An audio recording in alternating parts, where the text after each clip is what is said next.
IT ದಾಳಿಯ ವಿಚಾರಕ್ಕೆ ಸಂಬಂಧಪಟ್ಟಂತೆ ಶಿವಮೊಗ್ಗದ ಬಿಜೆಪಿಯ ಅಭ್ಯರ್ಥಿ ಬಿವೈ ವಿಜಯೇಂದ್ರ ಮಾತನಾಡಿದ್ದಾರೆ. ಏನ್ ಮಾತನಾಡಿದ್ದಾರೆ ಅಂತ ನೋಡಿ. ಕಾನೂನು ಪ್ರಕಾರ ಅವ್ರ ಚೌಕಟ್ಟ ಅವ್ರ ವ್ಯಾಪ್ತಿ ಮಿತಿಯಲ್ಲಿ ಯಾವ್ಯಾವ ಸಂದರ್ಭದಲ್ಲಿ ಏನು ಮಾಡಿದ್ರೆ ಈ ಒಂದು ಯಾವ ಉದ್ದೇಶಕ್ಕೆ ರೈಡ್ ಮಾಡ್ತಾರೆ ಆ ಒಂದು ಸಂದರ್ಭದಲ್ಲಿ ಆ ಒಂದು ಇಲಾಖೆಯವರು ಮಾಡೋಂಥ ಕೆಲಸ.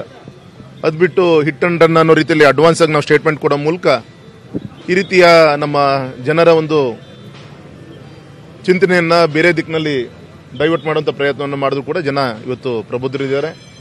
ಯಾವ್ದು ಸತ್ಯ ಅದು ಅಸತ್ಯ ಅನ್ನೋದು ಚಿಂತನೆ ಮಾಡೋಂಥ ಶಕ್ತಿ ನಮ್ಮ ನಾಡಿನ ಜನರಿಗೆ ಗೊತ್ತಿದೆ. ಹಾಗಾಗಿ ಯಾವ ಕಾನೂನು ಚೌಕಟ್ಟಿನಲ್ಲಿ ಅವರೇನು ಅವ್ರ ಕಾರ್ಯವ್ಯಾಪ್ತಿಯಲ್ಲಿ ಅವ್ರ ಕೆಲಸವನ್ನು ಮಾಡ್ತಾ ಇದ್ದಾರೆ. ನೋಡಿ, ರಾಜ್ಯದಲ್ಲಿ ಆಗ್ತಾ ಇರ್ತಕ್ಕಂಥ ಒಂದು ಇನ್ಕಮ್ ಟ್ಯಾಕ್ಸ್ ದಾಳಿಗೂ ಭಾರತೀಯ ಜನತಾ ಪಕ್ಷಕ್ಕೂ ಯಾವುದೇ ರೀತಿ ಸಂಬಂಧ ಇರೋದಕ್ಕೆ ಸಾಧ್ಯ ಇಲ್ಲ. ತಮಗೆ ಗೊತ್ತಿದೆ, ಚುನಾವಣಾ ಆಯೋಗ ಇರ್ಬೋದು, ಒಂದು ಇನ್ಕಮ್ ಟ್ಯಾಕ್ಸ್ ಡಿಪಾರ್ಟ್ಮೆಂಟ್ ಇರ್ಬೋದು, ಎಲ್ಲವೂ ಕೂಡ ಒಂದು ಸ್ವಾಯತ್ತ ಸಂಸ್ಥೆ, ಇಂಡಿಪೆಂಡೆಂಟ್ ಆಗಿ ಕೆಲಸ ಮಾಡ್ತಕ್ಕಂಥ ಒಂದು ಸಂಸ್ಥೆ. ಹಾಗಾಗಿ ಚುನಾವಣೆ ಸಂದರ್ಭದಲ್ಲಿ ಏನು ಯಾವುದೇ ರೀತಿ ಒಂದು ಹೆಚ್ಚು ಕಮ್ಮಿ ಆಗಬಾರ್ದು, ಹಣದ ದುರುಪಯೋಗ ಆಗಬಾರ್ದು, ಆಡಳಿತದ ಒಂದು ದುರುಪಯೋಗ ಆಗಬಾರ್ದು ಅಂತೇಳಿ ಚುನಾವಣಾ ಆಯೋಗ ಇರ್ಬೋದು ಅಥವಾ ಇನ್ಕಮ್ ಟ್ಯಾಕ್ಸ್ ಡಿಪಾರ್ಟ್ಮೆಂಟ್ ಇರ್ಬೋದು ತಮ್ಮದೇ ಆದಂಥ ಕೆಲಸವನ್ನು ಸ್ವತಂತ್ರವಾಗಿ ಮಾಡ್ತಕ್ಕಂಥದ್ದು. ಇದರಲ್ಲಿ ಭಾರತೀಯ ಜನತಾ ಪಕ್ಷದ ಯಾವುದೋ